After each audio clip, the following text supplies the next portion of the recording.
kemudian Ustadz bisa ada di Gaza bertahan hampir 12 tahun. Jadi ini kisah panjang. Ayah saya ini seorang kiai kampung, tapi pemikirannya internasional. Pembahasan kami di rumah sejak saya kecil tuh ya masalah konflik Bosnia Serbia. 2010 akhirnya setelah kesempatan itu warga desa warga desa Patungan korban semakin korban jiwa semakin tambah. Sudah 17.000 yang meninggal. Saya akan bertanya, apakah boykot ini ampuh? Apa kita tidak malu? Bagaimana kita makan kenyangan, mereka di Gaza kelaparan. Jadi namanya juga media, alat ini, dan kita kan nggak ngeluarin duit juga kita untuk buka akun YouTube, ngeluarin duit nggak. Tapi lebih besar yang keuntungan yang kita dapatkan, kita bisa membangunkan umat, kita bisa menyatukan warisan. 7 Oktober ini sebetulnya informasi yang bocor, informasi bocor bahwa sebetulnya Israel itu akan menyerang. Semuanya terlalu lebay, terlalu lebay. Ada anak-anak 40 dibantai gitu kan. Keberhasilan bukanlah milik orang yang pintar.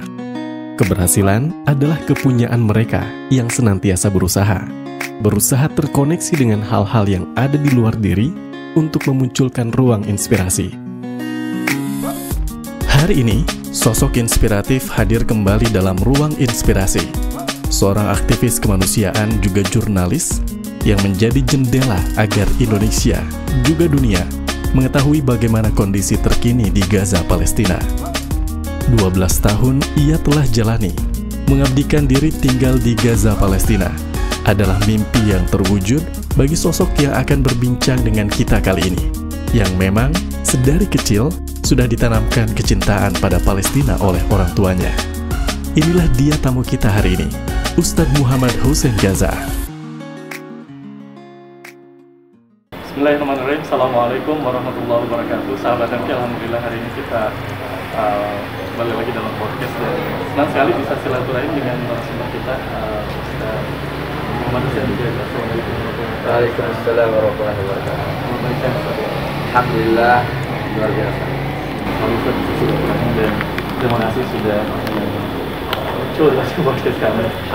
Mudah-mudahan ini menjadi bagian juga untuk benar-benar dapat memastikan informasi tentang Palestina. Amin, insyaallah. Saat ini harus terus kita update kondisinya begitu. Ya. Bisa sebelum kita bicara tentang menarik juga tahu awal mula Ustadz juga di Palestina, di Gaza itu sudah 12 tahun Ustadz. Ya. 12 tahun. Itu awalnya seperti apa Ustadz? Kenapa kemudian Ustadz bisa ada di Gaza bertahan hampir 12 tahun dengan situasi yang menjadi seperti itu? Ya. Jadi ini kisah panjang. Ini bukan fenomena instan.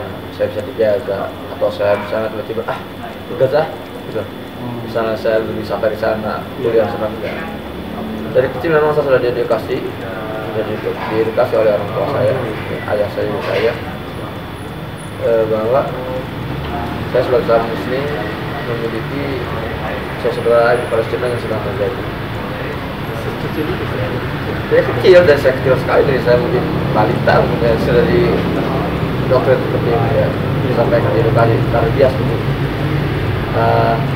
Ayah saya ini seorang kiai kampung, tapi pemikirannya internasional. Dan tingkat kepeduliannya terhadap umat muslim dunia sangat tinggi.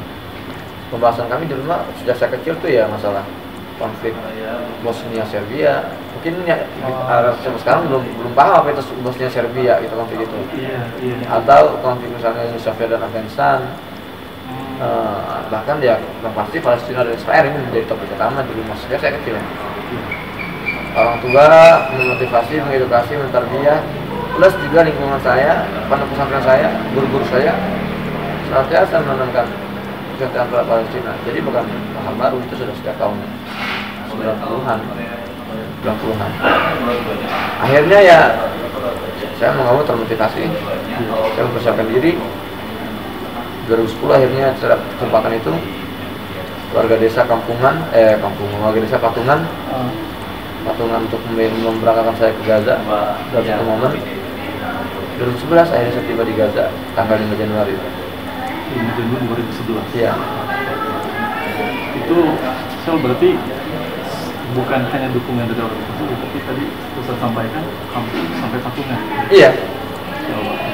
Itu situasi yang jadi inspirasi juga di sahabat tadi, Ustaz tadi sejak kecil sudah dihadapkan dengan dialog dengan situasi itu. Iya, betul. Baik, mungkin ini lebih ke situasi saat ini, Ustaz. Alhamdulillah, Ustaz kembali, walaupun Ustaz sampaikan saya di sini, tapi hati saya masih di sana. Di Gaza. Masih di Gaza. Sudah hampir berapa pekan sejak Hampir 3 pekan. 3 pekan ya. 3 pekan dari Gaza. Sudah selama itu ada informasi terbaru karena informasinya juga komunikasi di sana berjalan seperti itu dan sebagainya. Tetapi informasi update dari sana masih. Ya tentu. Jadi ketika saya mengatakan mungkin raga saya sudah di Indonesia, Iya. tapi jiwa, hati, pikiran saya tetap di Gaza. Sampai beberapa minggu lalu saya masih terus update dari sahabat-sahabat saya di Gaza, para jurnalis. Kami sangat punya terangkan. Tempat tinggal saya, baik yang tengah maupun yang di Gaza Selatan itu sudah kosongkan, sudah tidak bisa ditempati. Keluarga istri saya sudah mereka mengungsi ke wilayah lebih selatan lagi. Kemudian camping baja sudah semakin merangsak masuk. Rumah-rumah yang hancur semakin banyak, keluarga korban luka semakin korban jiwa semakin tambah. Sudah 17.000 yang meninggal. Saya tadi 50% antaranya anak-anak dan wanita. Dan ini semakin brutal sama Sangat brutal. Itu 17.000 sakit yang luka sudah mencapai berapa? 40.000 lah. Dan belum lagi yang terjebak di runtuhan itu masih 7.000 lebih. Entah itu terjebak meninggal atau terluka, ya Allah alam. Jadi mereka terjebak dan tidak bisa dievakuasi karena bombardir belum berhenti. Evakuasi juga banyak yang dibom. Nggak ada juga peralatan berat. Ya mengevakuasi. Selama itu bukan seperti kita mengevakuasi diri dari rumah ya, perlu tinggal keluar doang. Ini runtuhan gedung 5-6 lantai, tuh ambruk, orang terjebak di bawah, gimana cara menjahitnya? Itu kendalanya. Ustaz kemudian dengan perjuangan yang waktu itu Ustaz sampaikan juga cerita bahwa tidak mudah juga turun dari Palestina harus sampai beberapa kali gagal. 4 kali gagal. Itu biasanya keluarga di Palestina, keluarga. Iya, keluarga istri saya masih bantu. Pada saat itu apa yang kemudian disampaikan oleh keluarga ketika mencari Ustaz? Sepertinya karena melihat situasi, walaupun sebetulnya beberapa agresi yang terjadi Ustaz tidak pernah turun sebetulnya. Iya, betul. Saat ini memang situasinya sudah berbeda dan Ustaz juga sampaikan ya kebermanfaatan yang kurang gitu karena sebagai jurnalis tidak bisa menginformasikan apa-apa karena tidak terbatas. Iya. Apa respon yang disampaikan keluarga itu? Saat itu keluarga kami itu mendukung, support ya, karena memang mereka juga ya sangat khawatir dengan kedua anak saya terutama. Ya itu kan juga kalau bagi mertua saya itu orang itu dia dan dia khawatir kalau ada kesempatan menyelamatkan diri untuk anak kecil ya kesempatan. Karena kalau Gaza nggak punya kesempatan itu dan saya sebagai WNI punya kesempatan, jadi dukung, langsung aja tawakal Allah, silakan. Diamankan dulu anak ini. Juga anaknya dia, saya juga harus diamankan juga. Meskipun ya berat sekali dengan mereka. Ini kondisinya saat ini kondisi. Iya, sekarang di kondisi mereka.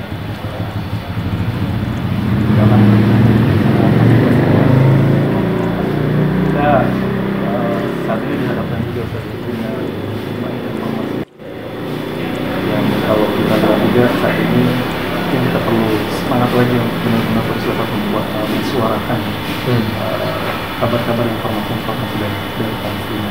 Di tengah juga kita dapat informasi bahwa ada upaya-upaya juga dari penjajahan Israel ini ya, untuk bagaimana propaganda ini bisa juga jadi meluas juga seperti mengeluarkan sekian triliun lah, kabarnya seperti itu kan. Apa sebenarnya yang harus kita lihat, apa yang perlu kita lakukan saat ini, terus kita masifkan untuk jadi bagian dari mengkonfrontasi juga segala situasi informasi yang berada di Indonesia. Jihad terbaik untuk kita, terutama anak muda, Ya, itu mempersiapkan diri. mempersiapkan juga. Ya, kemampuan komunikasi bahasa. Karena anak muda ini kan banyak berbuang-buang waktunya kan. Ya, kita terlalu banyak santainya, rebahannya, ngobrolnya, nggak jelas, hafalan kurang nggak banyak gitu kan. Bacaan Al-Quran juga masih banyak yang belepotan, ya Iya. nggak ada usaha untuk memperbaiki, mengupgrade itu nggak ada. Harusnya itu yang utama, kan upgrade skill anak muda, Al-Qurannya, bahasa Arabnya, bela dirinya. Jadi setiap kali kita masuk ke itu, kotak yang terbayang di kotak kita itu Palestina. Semua ini kita lakukan untuk menjaga Palestina. Itu motivasi yang paling kuat. Nah, pertama itu asah kemampuan kita, skill kita, membawi buta dalam belajar. Ya, suatu saat ketika kita dibutuhkan, kita siap secara skill, secara kompetensi ya, secara fisik kita siap. Itu yang pertama. Kedua, sambil kita mempersiapkan diri, terus kita di antara persiapan diri itu ini ya, mengedukasi diri. Ini yang mana? Kita baca sejarah Palestina, baca tafsir ayat-ayat tentang Palestina, hadis tentang Palestina. Kalau kita sudah bisa mengedukasi diri, kita bisa mengedukasi orang lain. Itu jihad kita, yaitu apa? Membuka mata-mata yang tertutup, hati-hati yang belum tertutup, kita buka. Kalau kita sudah teredukasi, ya, dengan kecintaan untuk Palestina, motivasi kita sudah memahami kenapa kita bantu Palestina, otomatis kita akan menemukan jalan-jalannya. Apa itu? Ya, kita kirimkan donasi terbaik untuk Palestina. Ya, hadiah terbaik. Ini yang disampaikan Nabi SAW. Saya sering banget menyampaikan tentang hadis yang mulia itu kan dari apa yang diriwayatkan Imam Malik gitu kan. Kemudian selain materi, jihad informasi. Informasi ini penting sekali. Jurnalisme itu masya Allah. Ya, itu sangat vital dan strategis untuk dilakukan anak sekarang. Terlebih kita sekarang hidup di era media, era terbuka kan. Iya, sekarang kita sudah tidak lagi bergantung pada satu dua media, kita bisa punya media sendiri dengan kita gitu kan. Itu juga harus digunakan untuk membantu mengungkap kebiadaban Indonesia. Dan yang ketiga yang gak kalah penting, boykot.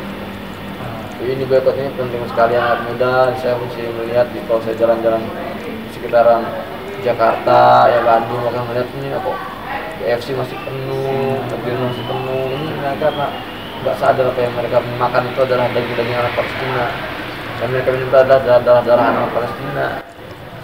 Ya, kalau dari mungkin itu karena tidak teredukasi. Semua kalau juga kembali masalah edukasi. Kita tidak bisa menggerbek mereka ke dalam toko-toko itu kan. Terus keluar kalian nggak mungkin kan? Bumerang. Jadi kita harus edukasi. Ayo dong, come on. Ini kan perusahaan ini kan mendukung genosida. Apa kita tidak malu? Bagaimana kita makan kenyangan, mereka di Gaza kelaparan. Masalahnya kita makan ini adalah makanan yang membantu jadi itu untuk membeli senjata mereka. Banyak yang bertanya, apakah boykot ini ampuh? Ampuh sekali. Kenapa ampuh? Para pejabat tinggi Zionis di Israel itu mereka bukanlah orang-orang Yahudi original. Artinya? Mereka adalah orang-orang ateis, pagan, turunan pagan, ateis dan sekuleris. Orang-orang ateis ini Tuhan mereka apa? Uang, materi. Ateis itu Tuhannya adalah materialistis tuh. Jadi kalau kita menyerang uang mereka, kita sedang memenggal ya Tuhan mereka. Iya, harus. Satu hal tapi tentang boykot ini satu. Mungkin kita melihat dari akun-akun yang memang mungkin juga bekerja untuk bagaimana membuat propaganda luar. Saat ini media yang kita gunakan itu buatan siapa sebetulnya sebagainya. Apa respon yang terbaik sebenarnya harus kita hadirkan dengan hal-hal seperti itu kan? Iya, ini memang narasi-narasi ini hanya keluar dari mereka yang level kecerdasan itu jauh di bawah rata-rata. Ketika mereka membandingkan antara produk yang kita konsumsi dengan produk yang kita gunakan, ya. Kalau yang produk yang kita konsumsi yang kita beli dengan uang kita dan tidak bisa kita manfaatkan untuk melawan musuh kita, itu yang harus kita boikot. Contoh, kita misalnya memboikot makanan. Apa kita bisa enggak akan di makanan itu dan akan gunakan untuk melawan musuh kita? Bisa enggak? Enggak kan bisa kan? Itu untuk kita konsumsi instan ya, langsung. Kalau seperti misalnya gadget, ya, platform, ya, kamera, kemudian laptop, ya. Memang sebisa mungkin kita juga jauhi. Kalau untuk masalah ini ya, device ya, jauhi, jangan beli device itu. Karena kalau kita sudah terlanjur punya, itu kita gunakan untuk melawan mereka. Tapi kalau kita bicara YouTube, ya Facebook, ya ini senjata makan tuan. Jadi seperti gimana ya? Gini, kita pertempuran dapat pedang musuh, kita dapat gunung. Ya itu kita gunakan untuk melawan mereka, balik pada mereka. Jadi namanya juga media, alat ini, dan kita kan nggak ngeluarin duit juga kita untuk buka akun YouTube. Ngeluarin duit nggak? Nggak ngeluarin duit kan? Nah itu kan, jadi untuk kita manfaatkan. Oke lah, ada sebagian keuntungan yang sampai para perusahaan mereka di Amerika itu. Tapi lebih besar yang keuntungan yang kita dapatkan. Kita bisa membangunkan umat, kita bisa menyatukan warisan melalui media-media seperti ini. Jadi juga ya propaganda patahkan dengan. Iya. Jadi sebetulnya sederhana. Mereka itu memang mungkin tingkat kedunguannya sudah terlalu akut kali ya. Jadi sangat nggak bisa membedakan antara hal seperti ini gitu loh. Baik, Ustaz, kita melihat juga ya di media sekarang simpati dunia itu benar-benar tertuju, walaupun di dunia yang minoritas sebetulnya Muslim itu, tapi simpati itu muncul gitu Ustaz dari saudara-saudara kita dulu Muslim yang minoritas. Bukan Muslim, bukan bahkan bukan Muslim. Bukan Muslim, orang Muslim itu mereka yang lebih greget itu orang Muslim sebetulnya. Betul. Jadi hal itu sebetulnya kan mungkin informasi di Palestina mungkin terbatas tadi seperti yang saya sampaikan. Internet di sana putus gitu, sangat terbatas dengan informasi. Tapi ada apa hal sebenarnya yang membuat saudara-saudara kita di Palestina itu jadi sangat yakin akan kemerdekaan Palestina yang saat ini tengah diperjuangkan? Iya. Jadi keyakinan akan merdeka Palestina akan terbebas dari Baitul Maqdis ini harus dimiliki oleh seluruh manusia yang mengaku Muslim. Untuk akidah, akidah kita. Karena Allah sudah jelaskan dalam Al-Quran Surah Al-Isra ayat 7 dengan gamblang sekali Allah berfirman, A'udzubillahi minasyaitonir rajim. Wa idza jaa'a wa'dul akhirati liyasu'u wujuhakum wa liyadkhulul masjida kama dakhalu awwala marrah wa liyutabbiru ma'al tatbira. Kata Allah, apabila Bani Israel ini melakukan kerusakan yang terakhir, kerusakan kedua dari dua kerusakan dalam surat Adam ayat sudah kan dijelaskan ayat janji pertama, ini janji terakhir. Kata Allah, kami akan kirimkan hamba-hamba kami dia suhu wujuhakum untuk memperburuk wajah mereka, membongkar keburukan wajah-wajah mereka. Maksudnya wajah-wajah Israel, Bani Israel ya. Ya suhu wujuhakum. Itu yang pertama, level fase pertama. Ya suhu wujuhakum. Fase kedua kata Allah, kehancuran Bani Israel ini waliyadkhulul masjida kama dakhulu awwal marrah. Akan ada fenomena setelah ini di mana umat Islam akan berbondong-bondong masuk ke Masjidil Aqsa. Ketiga, waliyutabbiru ma'al tatbira. Umat Islam akan membinasakan orang-orang Yahudi Bani Israel sehancur-hancurnya. Dan kita sekarang sedang ada di tahap 1. Ya suhu wujuhakum.